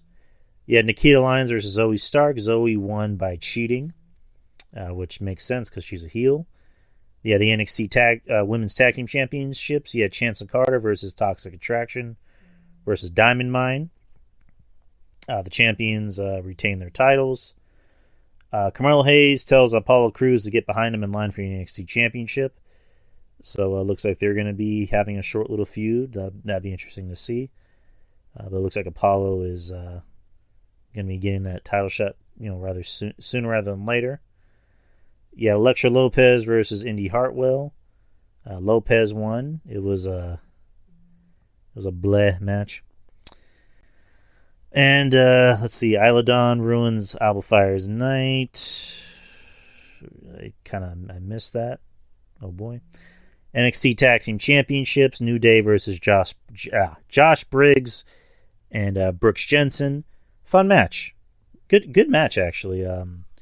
I'm digging New Day and NXT. I like this so far because before we even gave our review of the match that was going to happen at Deadline, I mean, I was so sure that Pretty Deadly was going to win, but I even, you know, said it would be interesting if New Day won because of what that could mean for NXT, because it could bring more eyes and ears to the product, and for, you know, New Day, this is helping a lot of the talent there. I mean, because that match at Deadline with Pretty Deadly was really good. Like, in my personal opinion, I don't want people to get offended. I actually enjoyed it a lot more than the Briscoes match. In my just personal preference. Because it wasn't over the top and zany and, you know, false finish after false finish after false finish. It was just a run, I don't want to say run of the mill, but like, it was an old school tag team championship match from 1980s Southern Wrestling. And I dug that. So I like that match, and I'm glad the New Day are in NXT. I mean, it's giving good matches. It's giving us good matches. And then Booker T had a vignette with Roxanne Perez talking about their history. It was a nice segment.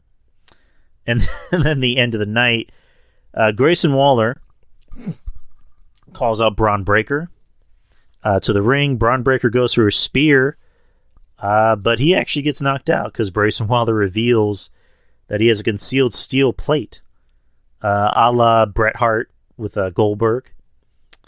And that was genius. I loved it. But overall, what did you guys think about NXT from last night? Fun show. As you guys know, I preach about NXT every single week, so there's really nothing I can say that's gonna change your guys' opinion about it. However, though, again, it's been one. NXT to me, as of late, has been better than what it has been when it first became 2.0. It's not black and gold, and I don't think we're gonna see black and gold ever again to that level, but. For what I'm seeing, what I'm watching, I'm having a good time with, for sure. It's a much better wrestling show to me than AEW, and again, wouldn't go that far, but yeah, I'll definitely go that far. And again, people can call me a WWE, dick sucker, say what you want, I don't care, but I just think it's a much better constructed wrestling show than AEW. Just my opinion. But Ruben, if you did watch NXT, what was your overall thoughts on the show? Well, I didn't watch this week's NXT, but with what I've been hearing about it lately, I think I'm gonna, have NXT on my watch list weekly because I've been hearing a lot of good things, especially with New Day coming back. They won. I was surprised when they won the tag straps from Pretty Deadly, and I enjoyed Pretty Deadly's their match at the pay-per-view where it was winner take all for the NXT UK Women's title, and both NXT and NXT UK. Like I enjoyed Pretty Deadly, and their just their in-ring style overall, and their matches they've been putting on. And yeah, like New Day in NXT, like I'm for it. And it just helps the tag team division down there because, the Usos, they have the tag team division a lot because they're not going to lose those belts until Mania. So you got to have something for those guys to do, that being the New Day. For the time being, and they'll definitely help once NXT goes back on the road. I think in February, so that's something cool. And lastly, the main event, the main angle with the steel plate, Grayson Waller and Braun Breaker, that kind of reminded me of a Warzone when you put the plates, put the armor plates, that kind of made me chuckle, and I was like, yeah, they pulled a Bret Hart and Goldberg. that was pretty funny. But overall, like I've been hearing a lot of good positive things about NXT 2.0 overall. It's not black and gold. We're not gonna get black and gold. Like that time was gone. We're not gonna get back. We have the network for that to go back to. But I think that for what we have now, I think that it's solid, and I'm gonna give it a chance actually. So that way, when I come on here again, I can talk about it because I wish I watched it, but it's been pretty busy. But just hearing all the positive things about it, I was like, okay, all right, I'm sold.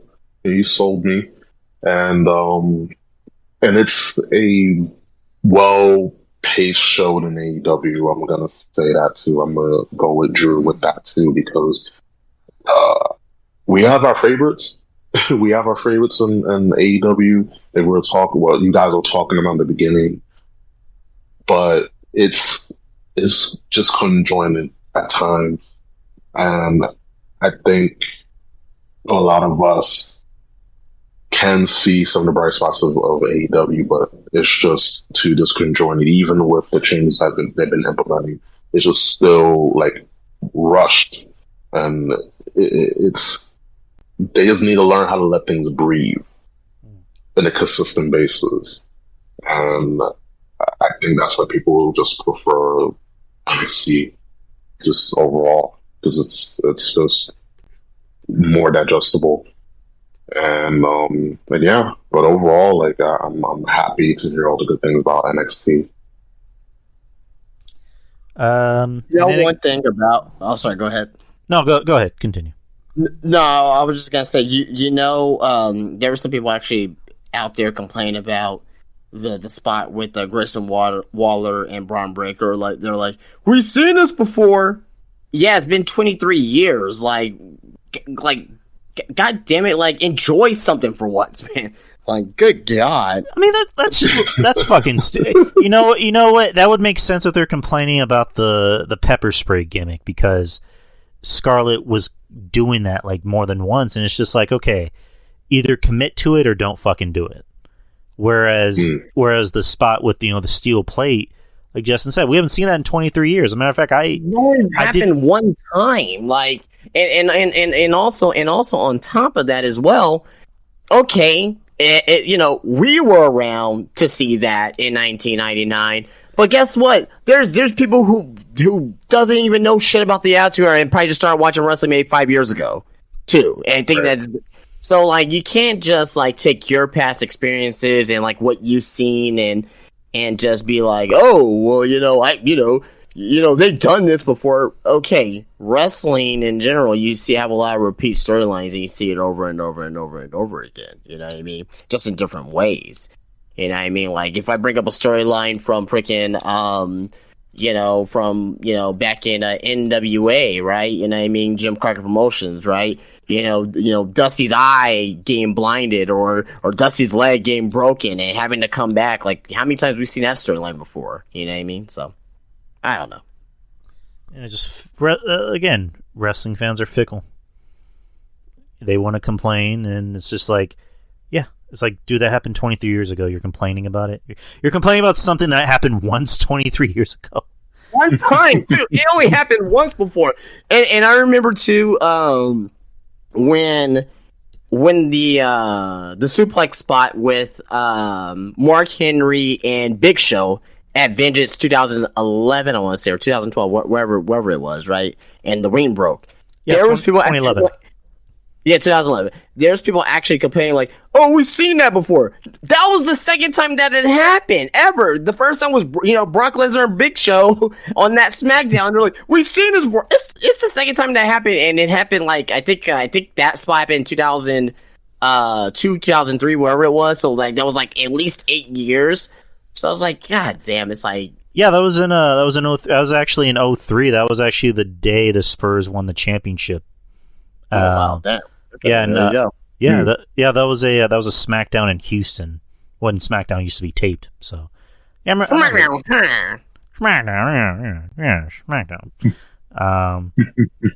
Hey, Lois, I saw Brock Lesnar suplex Big Show through a ring. It's freaking sweet. That was my Peter Griffin impression, by the way. I know it's bad, but NXT, it's showing in the ratings how well they're doing. They drew a 705, which is up from their ratings from last week, 666. Oh boy!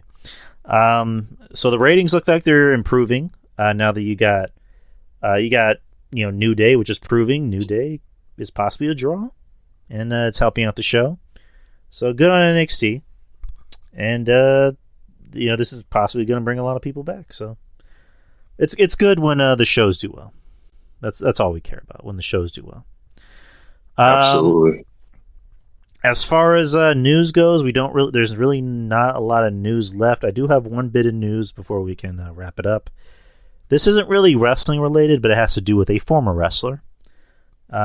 His name is Dwayne. You guys might know him. So, The Rock went on his social media, his Twitter, I guess his Twitter and his Instagram. So, talked about his future in the DC universe with the new regime taking over. And he put up, "My passionate friends, I wanted to give you a long-awaited Black Adam update regarding the character's future in the new DC universe. James Gunn and I connected, and Black Adam will not be in their first chapter of storytelling. However, DC and $7 have agreed to continue exploring the most valuable ways Black Adam can be utilized in future DC multiverse chapters. James and I have known each other for years and have always rooted for each other to succeed. It's no different now, and I'll always root for DC and Marvel," which that was interesting that he decided to throw Marvel in there, "to win big. To win and win big. You guys know me. I have very thick skin. And you can always count on me to be direct with my words. These decisions made by James and DC leadership represent their vision of DCU through their creative lens. After 15 years of relentless hard work to finally make Black Adam, I am very proud of the film we delivered for fans worldwide. I always look back on the fan reaction to Black Adam with tremendous gratitude, humility, and love. We did great. To my very passionate and very vocal Black Adam superhero genre fans, I love you, thank you, and will always listen to you and do my best to deliver and entertain you. What a hell of a month. And now we all need some Terramana. I don't know what that is. Have a productive week and happy holidays. What was that? Tequila. It's tequila. Okay. Oh, yeah, he has his own brand of tequila. We have a productive week and happy holidays to you and your families. Yeah, me and Ruben, we're going to talk about this on another show. So, Justin, I can imagine you have a lot to say about this. I don't. Okay, good. All right, so that is the show. We covered as much as we could, and we got out under 2 hours. So interesting. Kind of a slow news week, but kind of a mix of slow and not slow. But we had a lot to cover. So next week, of course, it is on the events tab. If you guys ever are in doubt, it's on the events tab next week. Friday, the December 30th, will be the last show of the year. It'll be the year-end awards show mixed with Q&A, so it'll be a pretty packed show. And it's gonna be me and Justin, and maybe some special guest appearances from a couple friends of ours. We're gonna keep that on the low as to who that is, so you guys never know. And just be here, same time. Same channel, and we will be competing with SmackDown. So bring it, John Cena, bring it. You think we can take John Cena, Justin? I'll let you have fun with that one. All right. So look out for that. Also, this Saturday on Christmas Eve, 1 p.m. Central Time. 2 p.m. Eastern Time, me and Mr. Jeff Lippman, are going to be doing another crossover show live here on Discord. And if you guys listened to the last show we did, Mr. Mish was actually on that show. It was a surprise. It was a surprise guest that we didn't even expect. A Christmas miracle. It'll be a Christmas miracle. And it's basically a crossover in my show and his show. He does a show called Garden of Doom, where he talks about conspiracy theories, mythological shit. If you're into that kind of shit, listen to his show. And we're just doing a crossover. I gave him another homework assignment to do. It's going to be about urban legends. So if you're into that kind of shit, might want to listen to it. And other stuff, if we have time for it. So, listen to that. And have happy holidays. Have a safe and happy Christmas. Whether you're enjoying it on your own, with your loved ones, with your family, just be safe and be happy. And smoke a lot of crack. Smoke a lot of crack. What else? Fuck a lot of white. Or drink a lot of vodka. Or drink a lot of vodka. You know, whatever floats your boat. Do whatever makes you happy. But smoke a lot of crack. No, I'm just kidding. Crack. But just be safe and be happy. Enjoy the holidays. But guys, go ahead and plug your stuff. You go first. Sure. Thank you. You can find me on Twitter, the cesspool of social media and the internet, at Mr. Ruben Prime. My podcast, Ruben Prime Podcast, like Drew mentioned earlier during the show. It's where I just talk about current events, culture, and just try to shine some light in this insane, messed up world, and just try to give my insight, my opinion, and you never know. I always try to learn something new, educate, a little humor, because we need humor. Real life sucks, so I try to make them fun. And lately, I've been trying to make the podcast under an hour. I help it just so it's more digestible. That's like a change I've been doing lately. And also, now that I'm better, I will be back to doing more podcasts, and like very soon. And of course, my podcast will go all major digital platforms. I do have merch. I have a Teespring. I should, push that. The logo, like the logo for the show, that's on a T-shirt. My OG logo, as well as shirt, hoodies, mugs, all that on Teespring.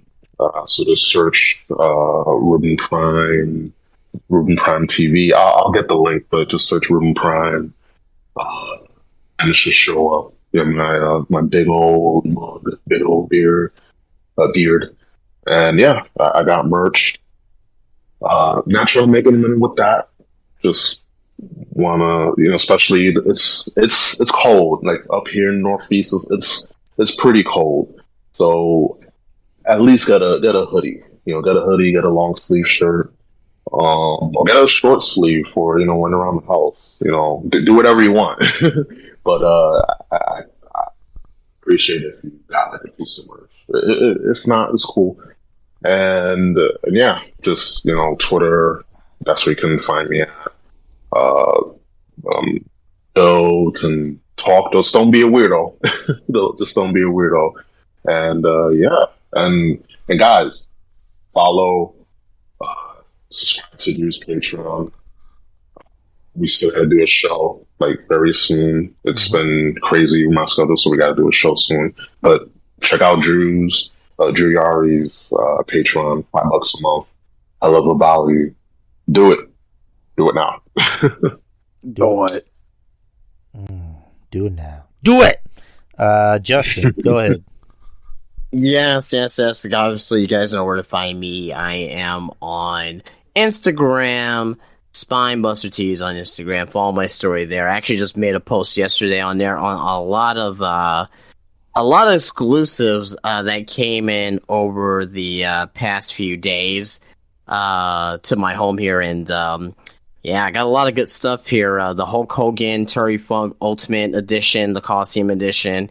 I mentioned this last week, but the Mega Powers 2-pack, the Cameron Grimes First in Line, ringside exclusive Undertaker, and the brand new AEW MJF 1 out of 3,000 exclusive as well. So a lot of great stuff. Visit SpinebusterTees.com. We do have our winter sale going on between now and all through winter here. 10% off at checkout.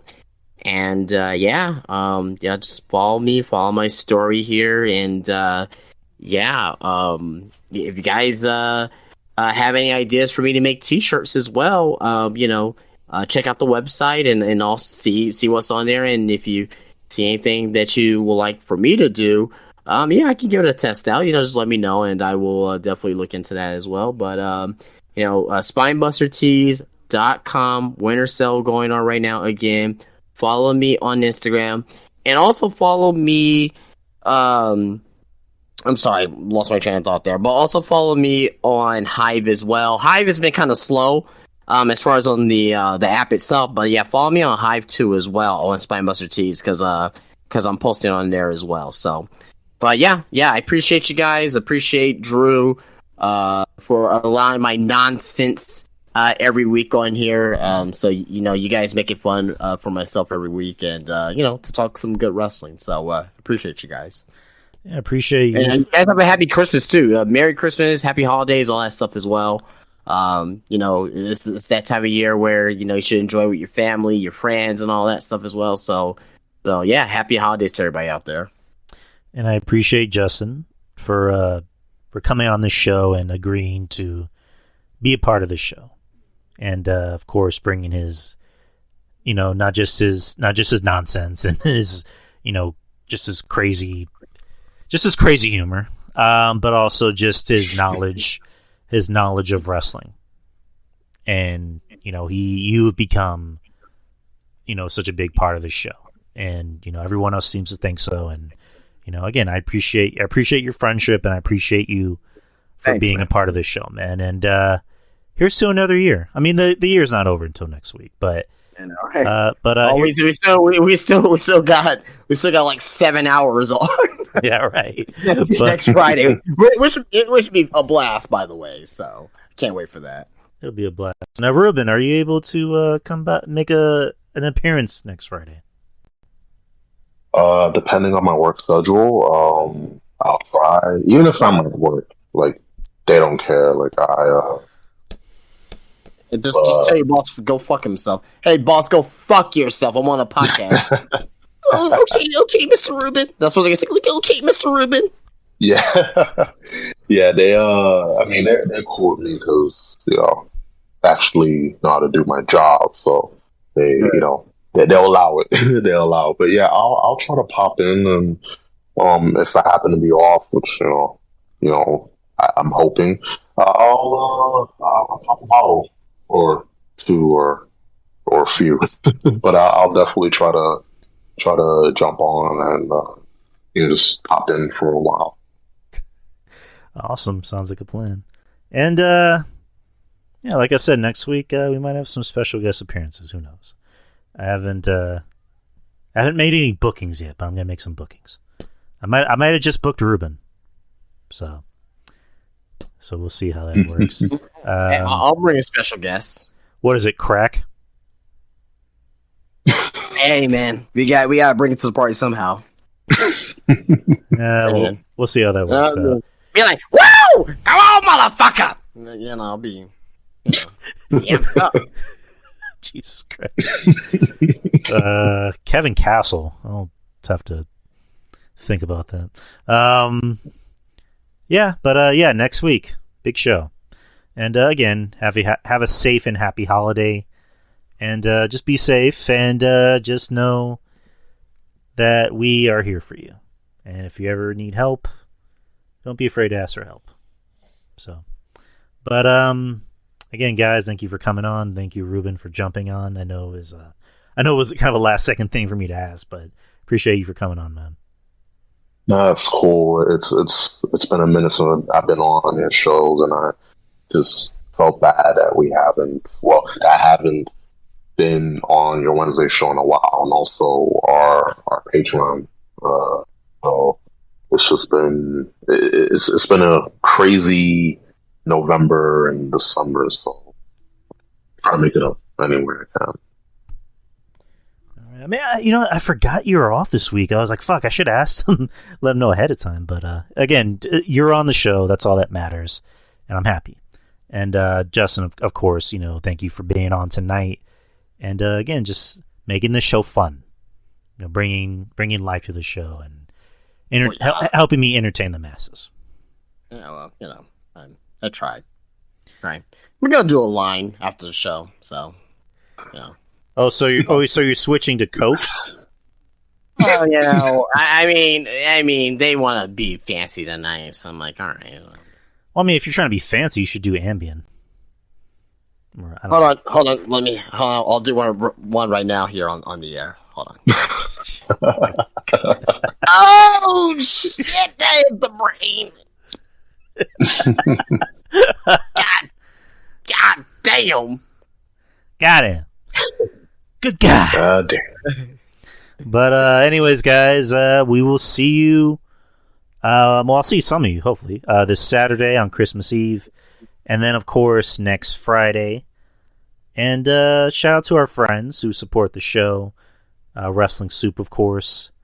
You got John Draper and the guys from Breaking the Apocalypse. Bisho Brian Shaheen. Of course, my buddy Ruben here. Of course, Justin here. Of course, RJ. RJ and Brother Monty. RJ has a podcast. The Savage Squad show, so listen to that. Me and RJ and Monty have our own show together that we do every Sunday. It's called the Trifecta Threat. So listen to that. We just cover the week that is wrestling, as well as other things that come along the way. We won't be doing anything this weekend due to the holidays. We will be doing something next Saturday on early in the morning on New Year's Eve. So look out for that. And Andrew Carlick, of course, from False Count Radio. Wrestling Court with Julian and Rob on the Clark Street Wrestling Podcast. Look out for those guys. Those guys are great. I love them. Good dudes. The Russell Bread Podcast with JD. Not that JD. This is a different JD. A much nicer JD. You have to press this every time when you say that. You're like, not that JD. But this is a female JD. But it's a JAYDEE JD. And of course Jeff Littman with his 53 podcast that he has. He has Hammerlock Hangover with Steve Pena. He has the Garden of Doom. He does something else. I forgot what it's called. The PWC podcast, I believe. I think he might be doing it right now. They're on at odd hours. And I mean, if I'm forgetting anyone, I'm terribly sorry. But pretty much thank you to everyone that supports me, that supports Ruben, that supports Justin, that supports RJ and Jeff and all of our friends. It means the world to us whenever you download the show, whenever you share the show, because it helps. It helps get our name across there. And, you know, I do this purely for fun. You know, I'm not looking to get wrestling soup numbers. I mean, that'd be awesome if I did. But if I can have like a fraction of that, that'd be awesome. I'm just doing this for fun. And I have fun doing these shows with you guys. I'm so glad I came back on Discord because these shows have been so much fun since being on here and interacting with you guys. So, oh yeah, and Kevin, I forgot about Kevin Castle. Thank you, Kevin Castle, for supporting the show. And also shout out to Trez, our good friend Trez. I won't get too much into it because it's her business, but you know she's going through some stuff right now. So, Trez, if you're listening, we got your back. We're here for you. We love you. So, but anyways, guys, that's the show. We are done. So, from me and Ruben and Justin, happy holidays and be safe. And we will see y'all this Saturday and also next week. So, peace. Peace out. Peace.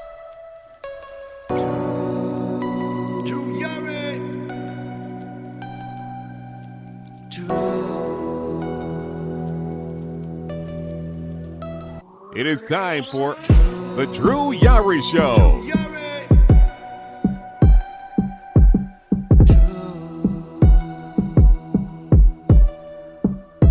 Drew Yari.